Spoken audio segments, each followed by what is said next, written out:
ঈদের ছুটিতে রাজধানীবাসীর ঘরমুখো যাত্রায় থাকলেও পেট্রোল পাম্পগুলোতে এখনো আগের মতোই ভিড় দেখা যাচ্ছে। রাজধানীর পাম্পগুলো ঘুরে দেখা গেছে সব জায়গায় তেল বিক্রি কার্যক্রম চলমান রয়েছে।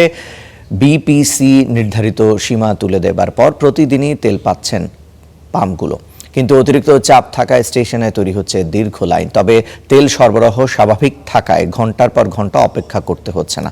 প্রয়োজনের তুলনায় বাড়তি তেল নেওয়া বন্ধ না হলে দীর্ঘ সময় লাইন ধরে অব্যাহত থাকবে বলে জানিয়েছেন গ্রাহকরা। ঈদের ছুটিতেও রাজধানীর পাম্পগুলোতে তেলের জন্য লম্বা লাইন দেখা গেছে। সে বিষয়ে বিস্তারিত জানবো। আসাদগেট থেকে যুক্ত হচ্ছেন সহকর্মী আতাউর রহমান। আতাউর, আজ এখন আপনি কেমন লাইন দেখতে পাচ্ছেন? ক্রেতারা কি বলছেন যে তারা চাহিদা অনুযায়ী তেল পাচ্ছেন কিনা?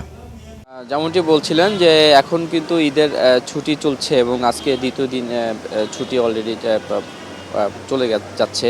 তো সেই ঈদের ছুটির মধ্যে কিন্তু আমরা রাজধানীর যেই পেট্রোল পাম্পগুলো আছে সেগুলোতে ঘুরে দেখেছি যেটা যে এই ছুটির মধ্যেও তেলের জন্য দীর্ঘ লাইন বা লম্বা লাইনের মধ্যে তেল নিতে হচ্ছে। বিশেষ করে সব ধরনের যানবাহনকেই সেই তেল নিতে দীর্ঘ লাইনের অপেক্ষা করতে হচ্ছে। বিশেষ করে মোটরসাইকেল এবং যেই প্রাইভেট কারগুলো রয়েছে সেগুলোতে বেশি লাইনটা একটু দীর্ঘ দেখা গেছে। তো আমরা রাজধানীর আজকে যে আসাদ গেটের এই পেট্রোল পাম্পে আছে এই মুহূর্তে, সেখানে আমরা যেটা দেখেছি যে সরকারি নির্দেশনা অনুযায়ী নির্ধারিত যে সীমা ছিল সেই সীমার যে তুলে নেওয়ার পরে যে বলা হয়েছে যে যে কোনো পরিমাণে তেল নিতে পারবে। মোটামুটি সব ধরনের যানবাহনই তাদের ইচ্ছে মতো প্রয়োজন অনুযায়ী তেল নিচ্ছেন। বিশেষ করে আমরা দেখেছি যে গাড়ির ট্যাঙ্ক ফুল করেও অনেকে তেল নিচ্ছেন।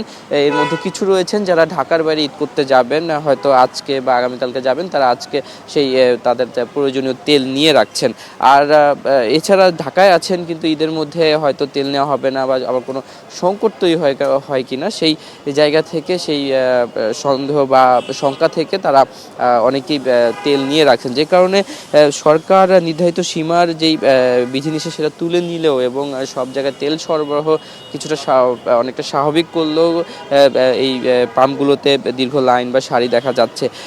এর আগে আমরা দেখেছি যে মধ্যপ্রাচ্যে সংঘাত যুদ্ধ শুরু হওয়ার পরে তেল সংকটের একটি যখন শঙ্কা তৈরি হয় সেই জায়গা থেকে অনেক জায়গায় বাড়তি চাপ তৈরি হয় এবং সেই জায়গা থেকে যেই পাম্পগুলো রয়েছে সেখানে নির্ধারিত যে সীমা তেল দেওয়া হতো ডিপোগুলো থেকে, সেই তেল বাড়তি চাপের কারণে অনেক সময় শেষ হয়ে যেত এবং পরের দিন নতুন তেল না আসা পর্যন্ত তারা পাম্প বন্ধ রাখতো। তবে সেই জায়গাটা থেকে যখন সরবরাহ স্বাভাবিক করা হলো ডিপোগুলোতে থেকে সেই জায়গায় তেল সরবরাহটা এখন সবগুলো পাম্পই স্বাভাবিক রয়েছে। তারা যেটা বলছে যে তেল তারা যখনই প্রয়োজন হচ্ছে তারা পাচ্ছেন দিনের যে কোনো সময় সেই ক্ষেত্রে। তবে এই যে অতিরিক্ত নেয়ার চাপ বা বাড়তি চাপ সংখ্যা থেকে শেষ হয়ে যাওয়া বা একটা সংকট হতে পারে, সেই সন্দেহ থেকে যেই শঙ্কা তৈরি হচ্ছে সেই শঙ্কার কারণে আসলে যারা দৈনিক প্রয়োজনে যে বাড়তি অতিরিক্ত তেলটা নিচ্ছেন, এই কারণেই আসলে মূলত এই দীর্ঘ সারি বা লাইন দেখা যাচ্ছে।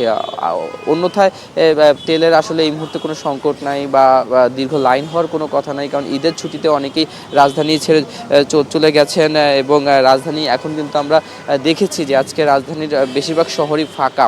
বিশেষ করে রাজধানীর ভিতরে যে সড়কগুলো রয়েছে সেগুলো ফাঁকা রয়েছে, ঢাকা থেকে বের হওয়ার যে সড়কগুলো রয়েছে সেগুলো কিছুটা যানজট দেখা গেছে। তো এই কারণে বলা হচ্ছে যে আসলে যারা ঢাকায় আছেন এবং ঢাকা ছেড়ে যাবেন অনেকেই বাড়তি তেল নিচ্ছেন, প্রয়োজনের থেকে নিয়ে রাখছেন, যে কারণে এই তেলের দীর্ঘ লাইন সারি দেখা যাচ্ছে। তবে আহামরি সংকট বা কোনো সংকটই নেই, কারণ সবাই যেই পরিমাণ তেল চাচ্ছেন সে যে কোনো প্রয়োজনে নিজের চাহিদা অনুযায়ী সেই পরিমাণে তেল নিয়ে যেতে পারছেন। তো এই ছিল তেল পাম্প থেকে সর্বশেষ তথ্য।